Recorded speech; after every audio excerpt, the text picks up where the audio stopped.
mheshimiwa. Asante Mangicho Mola. Karibuni Wasingishu, karibuni the newest city. Though haina chochote, wacha niseme hivyo, ni jina tu, kwa sababu hakuna pesa zilizotufuata. Ni jina tu, na tuatakia uongozi na sisi viongozi kuiboresha kiwango cha kuwa jiji.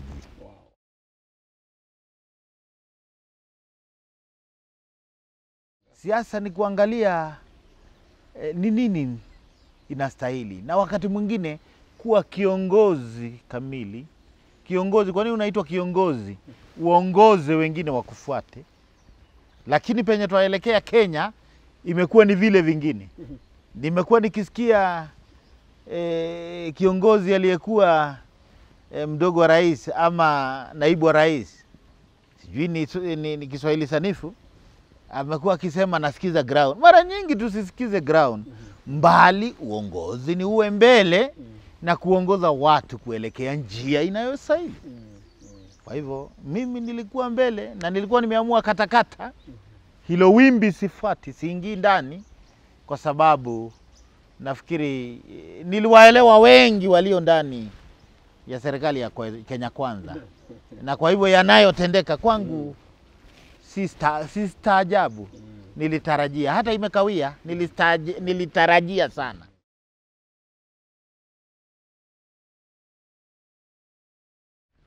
Wajua kwamba Wakenya walipumbazwa na sikukubali kupumbazwa mimi, kwa sababu mimi katika serikali ile ya Jubilee ambao nilikuwa ndani, rais wangu alikuwa Uhuru Muigai Kenyatta, deputy president wangu alikuwa William Samoei Ruto.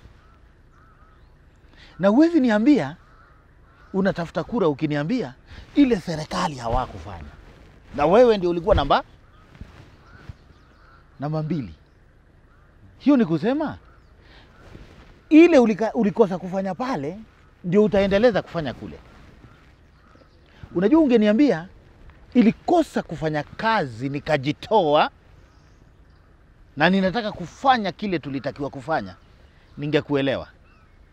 Lakini uko ndani, wataka kile kimefaulu ukakimbia nalo, kile kimeharibika si chako.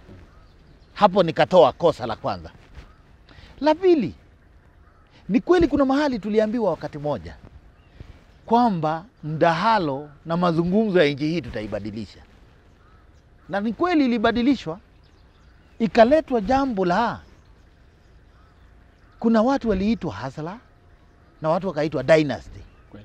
Ukweli wa mambo, Mangicho Mola, hakuna nchi, hakuna sehemu ile itapiga hatua pasipo hao watu wanaitwa mabwenyenye, yani wenye pesa.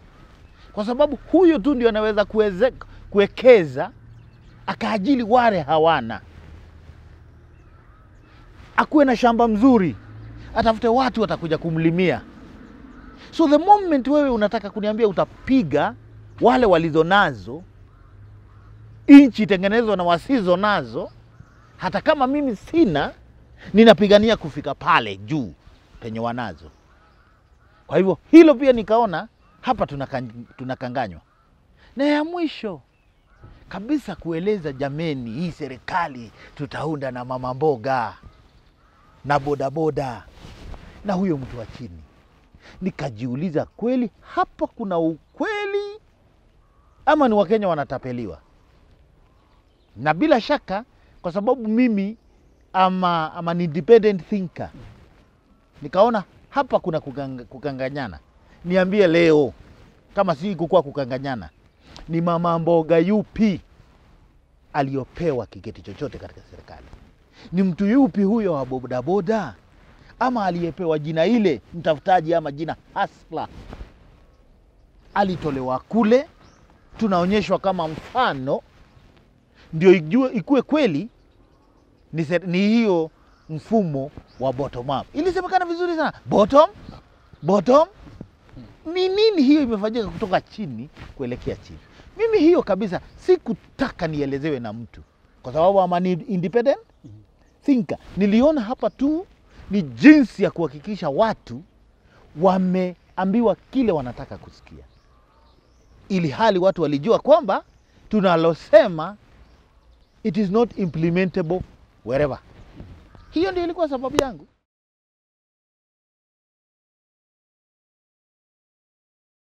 Uongozi unatoka kwa Mwenyezi Mungu. Haijalishi ni mtoto kutoka jamii maskini ama tajiri. Swala ni, je, uongozi ambao unataka umetokana na Mungu? Hiyo ndio swali. Kwa sababu tunaona nchi ya Burkina Faso hapa, kijana mwanajeshi mdogo tu anatoa pesa wapi? Yeye ni mwanajeshi, ni kweli alipopata uongozi ule sio na njia ile ya demokrasi, lakini inafika mahali baka watu wanasema heri iwapo mambo atakaofanywa ni ya kuwasaidia watu wa nchi ile. Mfano, wakati ambako Nairobi tulikuwa na wanajeshi wanasimamia under NMS, mabarabara yaliyokuwa yamekwisha, leo hii tuko na mabarabara. Mambo mengi ambayo walitaka kufanywa, mpaka mahali ambako sherehe za kitaifa zinafanyika pale kwa wanajeshi, wao ndio waliunda. KMTC, Kenya Meat Commission, ilikuwa imezoroka, wanajeshi wakafufua. Hiyo ni kusema sisi raia tumefika kiwango imekuwa ni mimi na tumbo langu, mimi na watu wangu. Pengine ni wakati walio katika discipline forces wakarudisha nchi katika laini inayostahili, kwa sababu hata wale ambao walikuwa wanaaminika wawe ni Wakristo ama si Wakristo, alionekana kana kwamba anaweza pewa uongozi na akatupeleka mahali, wao ndio wamekuwa wabaya zaidi. Nchi hii imekuwa ni nchi ya watu kujitafutia wao na tumbo zao na wachache walionao. Lakini swala ni, utakapokuwa na mingi na wengine hawana, utakulia wapi mangicho Mola? Kwa hivyo mimi nataka kusema hivi, jambo lile la kupiganisha walizonazo na hawana, hiyo ilikuwa tu ni ya kubadilisha usemi.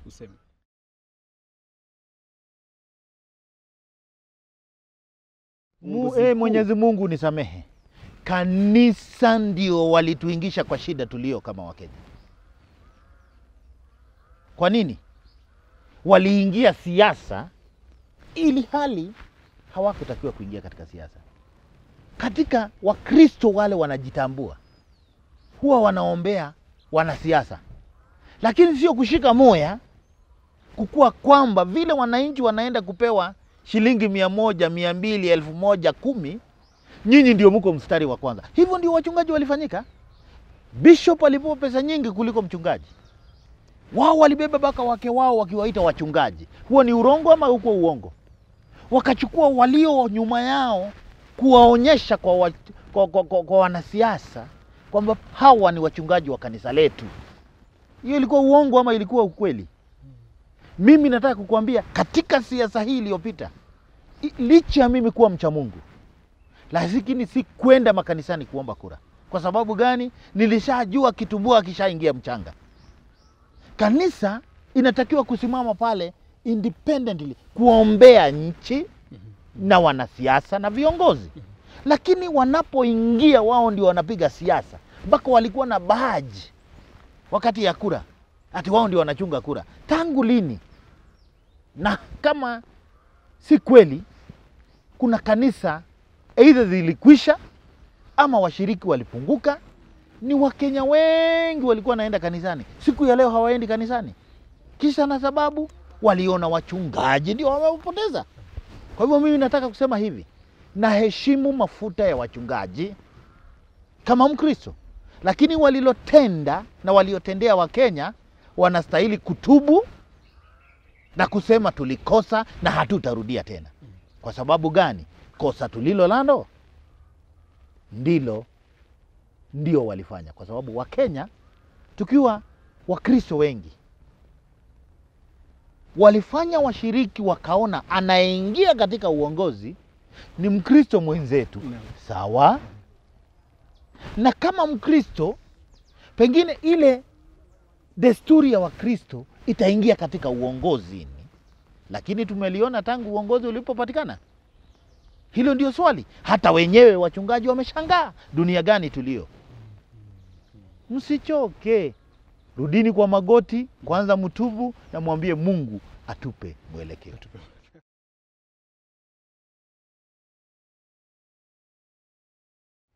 Raila Amolo Odinga, najua kuna wengi watakasirika, lakini amekuwa akipigania, akionekana kana kwamba, kwa sababu sijui ama kweli alikuwa akipigania, alionekana kupigania nchi. Lakini amemaliza vibaya. Hata inasemekana ni heri ukaanza vibaya lakini ukamaliza vizuri. Lakini huyu mzee amemaliza vibaya. Kwa sababu gani? Alijaribu kuweka sufuria kwa kichwa akituambia ni kupigania Wakenya, hakuweza. Watoto waliposimama, na hao walikuwa wanasimama na bendera na simu kusema kuna mambo fulani tunataka yabadilishwe, wakora wakaingilia ndani. Na ni wanasiasa kwanza kule Nairobi walipoingisha wanasiasa wao ndani ya hiyo maandamano, ikakuwa ni mfarakano, wizi, watoto na watu wakauawa. Jameni, Raila Amolo Odinga, hiyo ndio tulikupa kura uende ukatafutie nafasi wachache baada ya damu kumwagika? I don't know the wisdom iliyokuweko hapa, lakini mimi kama mwanasiasa ambayo anahitaji amefanya kwa muda, nasema hilo lilikuwa kosa, litabaki kuwa kosa. Na ninashukuru wale wamesimama kidete kama Babu Owino, kama Sifuna, kama James Orengo na wengine ambao wanasema licha ya sisi kuwa wana ODM, lakini kile tumeelekezwa kama chama ni watu binafsi, si chama. Ni wakati mwafaka wa Kenya. Iwe ulichagua serikali ya Kenya Kwanza, iwe haukuichagua, tuheshimu serikali, yes, lakini tukue wa kuwakosoa, kusema hili halifanyiki sawa, hili halifanyiki sawa, hili linafanyika kinyume na matarajio ya wananchi. Hivyo tutakuwa tunajenga nchi. Tusikuwe watu wa kupiganisha nchi, tusikuwe watu wa kuteka advantage, kwa sababu wale walioingia siasa zile, including Gina Kabogo, Liki Nyanjui na wengine, I want to say shame on you, because mulikuwa mlengo ule mwingine mkisema serikali hii haiwezi. Ni nini hiki mumeona kizuri cha kuambia wananchi kwamba sasa muenda kufanya? Na waliokuwa mbele yenu wamekuwa rendered irrelevant. Leo hii hata sijui waziri wa wizara ipi ndio ipi. Kwa sababu gani?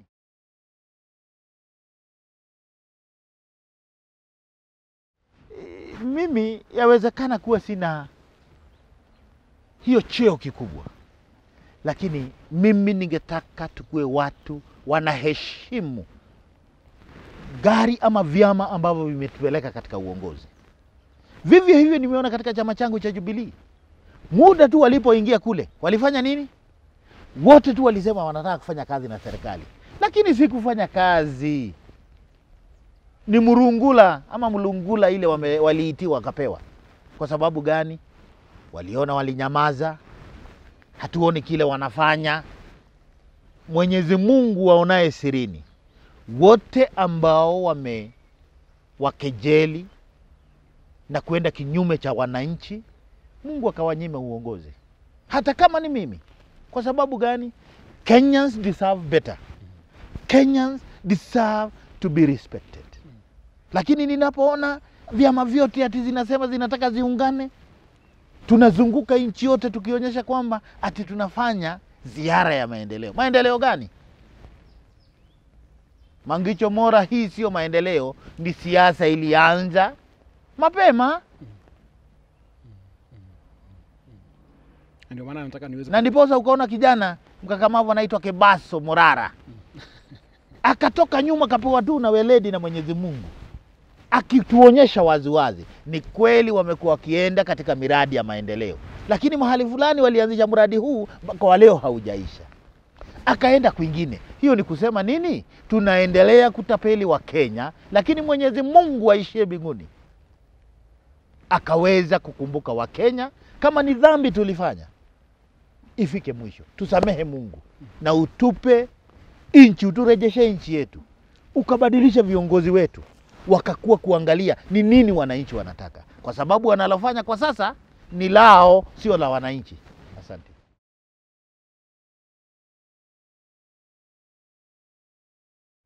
Ukweli wa mambo ni kwamba mambo yamesimama Kenya. Kuna wakati vijana walikuwa nasema mambo haisongi. Sasa hapa mambo haiendi, imesimama. Tusidanganyane. Tumesikia siku zote lile baraza la magavana wamekuwa siku zote wakisema pesa za mgao hazifiki, zinachelewa. Leo hii kwa sababu mimi nimekuwa katika uongozi wa county, tulipoanza serikali za ugatuzi tulianza na bajeti ya kitu bilioni 7. Leo hii tumefika bilioni 11.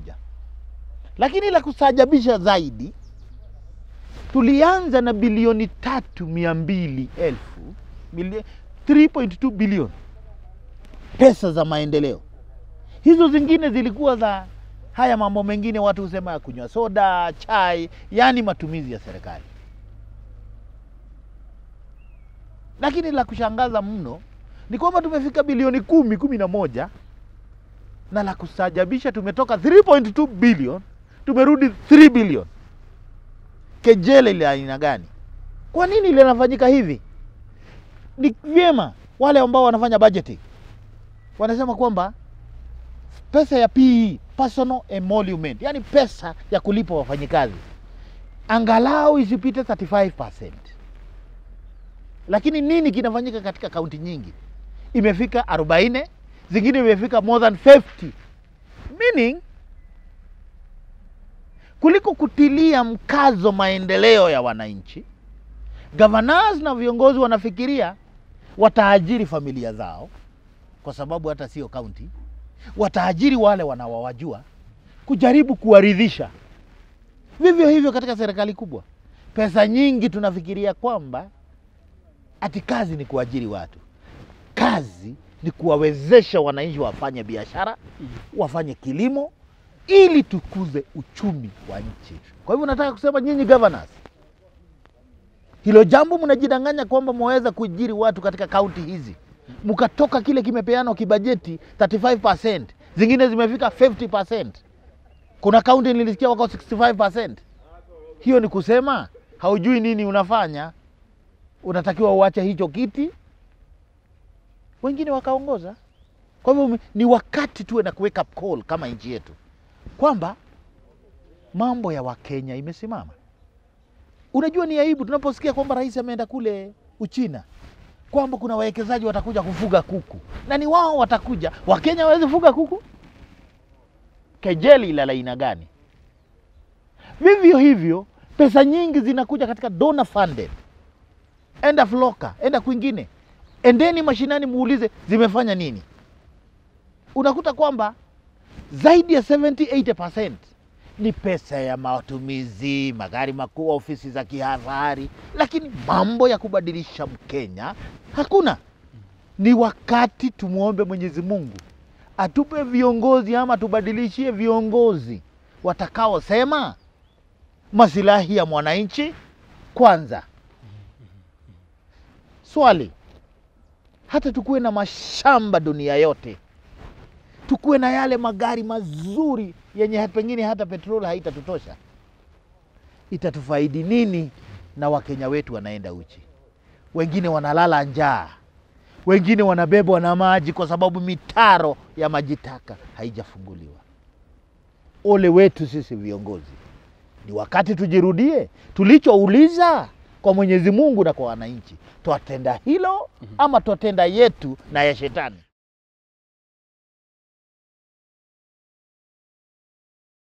Wacha niseme ndio. Kwa sababu gani? Juzi ilikuwa ni kejeli, mkaona kwamba wabunge wameongezewa sijui 1,300. Hawa ni wangwana ambao wanakuwa Nairobi. Watu wenye wanakuwa na mwananchi siku zote pale mashinani ni wale waakilishi wodi. Siku zote umesikia wakisema, uongozi wa nchi, sisi tunacholipwa ni kidogo sana. Na kila asubuhi, kila kuchao, watu wanatuamukia sisi. Mpaka wale tulipea kazi kama CEOs, kama CECs, wanalipwa zaidi ya sisi. Unajiuliza, huyu mtu ambaye anaitwa MC ndiye anatakiwa afanye, apige msasa serikali ya governor. Governor ambaye analipwa milioni na ukiongeza marupurupu yake.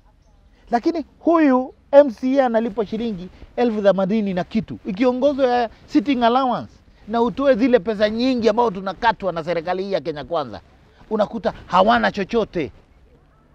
Mimi nakuuliza, hawa watu wataweza kazi yao? Itahitajika tu yule ambaye ameitwa na Mwenyezi Mungu. Juu kuna wengi walienda kutafuta pesa. Ni yule tu alikuwa na wito wa Mwenyezi Mungu wa kufanyia watu wake kazi. Kwa mfano mimi naweza kujiita pale, kwa sababu niliingia kama kansula nilipokuwa nikilipwa 37,000. Kwa hivyo hata hii ni mingi sana. Ningelitaka pesa mingi, lakini kwa sababu nilitoka chini naweza kujimudu. Lakini wale waliwacha makazi makubwa wakifikiria kuitwa mheshimiwa unakuja na pesa nono. Wengine they have despaired. Kwa hivyo nauliza serikali ikiongozwa na William Samoei Ruto, kwa nini tunaua serikali za ugatuzi kwa kuwanyima pesa, kwa kuto enhance the capability of MCAs? Na kama wanaona sasa ninasema ninaenda sana, juzi tumeenda pale KICC na uongozi wa CAF wakasema tuwaomba mzungumzaji mkuu atakaye tuongelesha awe rais wa nchi, na akakubali. Kwa mwaka wa pili mtawalia hakuja kutuongelesha, lakini rais anapata muda wa kwenda Central Kenya wiki nzima. Ni msafara ya maendeleo, lakini yule mwakilishi wanakosa siku moja, hata si siku, masaa 2 matatu wakaweza kuzungumzana. Mimi nataka kusema, tafadhali ninaomba, Wakenya walipigania katiba hii na ni muda serikali kuu tuangalie, tunataka hizi serikali za ugatuzi ama tunataka tubadilishe katiba tuseme hatutaki. Kwa sababu mambo yalivyo ni kana kwamba hatutaki.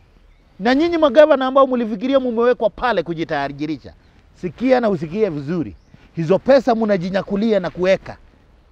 Hiyo unaroga wewe mwenyewe na uzao wako na uzao wa uzao wako. Wewe utaenda na hautajifaidisha. Utakuwa tu na mali ya ulimwengu huu.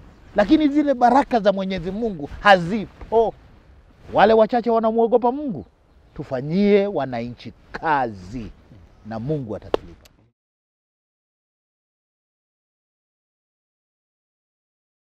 Ukweli ni huu, Mangicho Mola. Siasa za Kenya kwanza ni siasa za ukabila. Lakini Gen Z walikuja wakasema hakuna ukabila, Tribalism. Hapo ndio tungeelekea. Siasa za Kenya kwa muda mrefu zimekuwa siasa za ukabila. Yes. Pili, siasa ya walizo nazo na kuelekeza wale wengine. Ninataka kusema nini? Ni kweli kuna ili vuguvugu ambalo la watu wanajikusanya, lakini ni wale tu nimekuwa nikiona kwa siasa. Ndio ndani yao tunaweza kuwapiga msasa. Ni nani alifanya nini akiwa wapi? Yes. Nani alifanya nini akiwa wapi? Otherwise kuna wengi ndani yao wanataka tu kuingia katika basi lile, lakini wakifika pale pengine hawatakuwa na formula kama vile tunaona sasa. Maanisha nyani ni wale. Nyani ni wale. No, misitu ni nyani ni wale na misitu naona ndio inabadilishwa. Mimi ningeulizwa, kwa maoni yangu, ingefika mpaka viongozi wa Kenya walioko, hii krimu iliyoko kwa sasa, alezi mmoja wawili wale tuliona wakifanya kazi walipopewa idara. Kwa mfano nisitaki kuficha na simpigi upato, Fred Matiang'i alipopewa idara ya masomo, watoto wote walikuwa wanapata alama ya A. si kwa sababu amesoma sana, wizi. Hatukuwa na ministry. Akamaliza lile, tukaanza kuona watu wanapata alama zao. Akatoka pale, sijui alianzia ICT akikuja, tumemwona ni mtu mchapakazi. Akaenda internal vivyo hivyo. Swali langu ambao nilikuwa nikijiuliza, alikuwa na implement mawazo ya mtu mwingine. Anaweza kuwa he's a good implementer, but is he a good vision bearer? Okay. Ninataka kusema nini? Kibaki alipoingia, tuliona akiambia serikali yake hili linawezekana.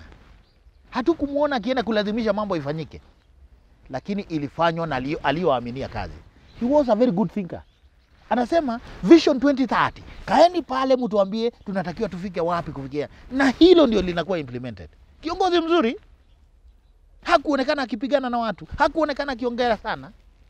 Sasa swali langu ni hii, huyu jamaa ingawaje alikuwa good implementer, is he a good vision bearer?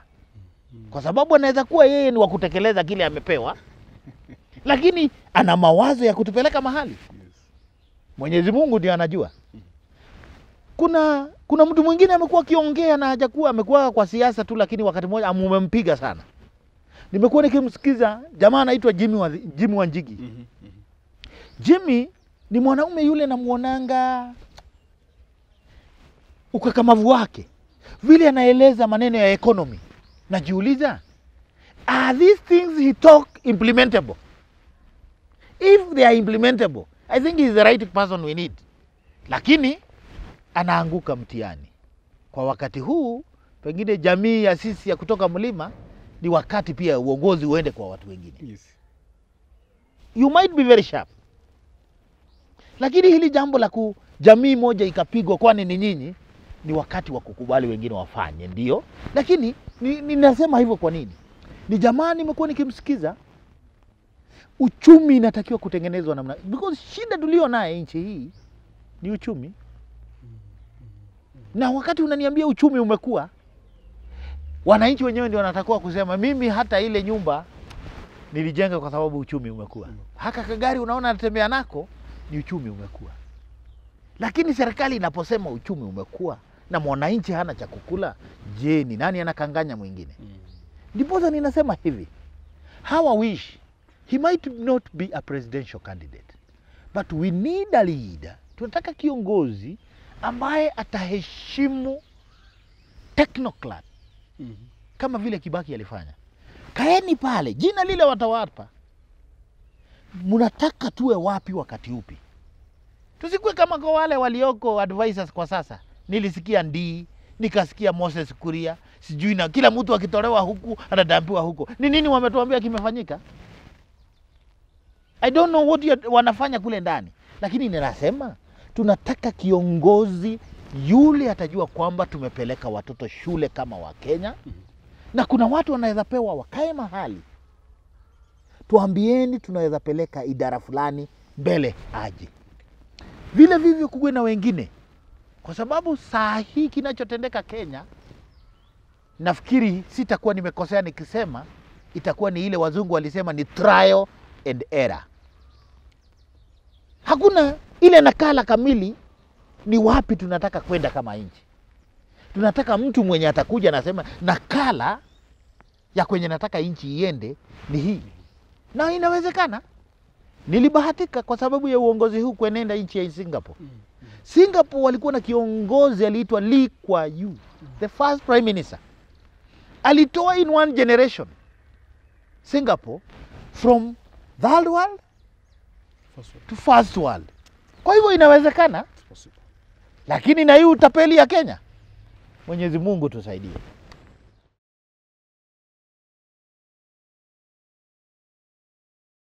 Nilikuwa nimewachwa sana na kusema haya.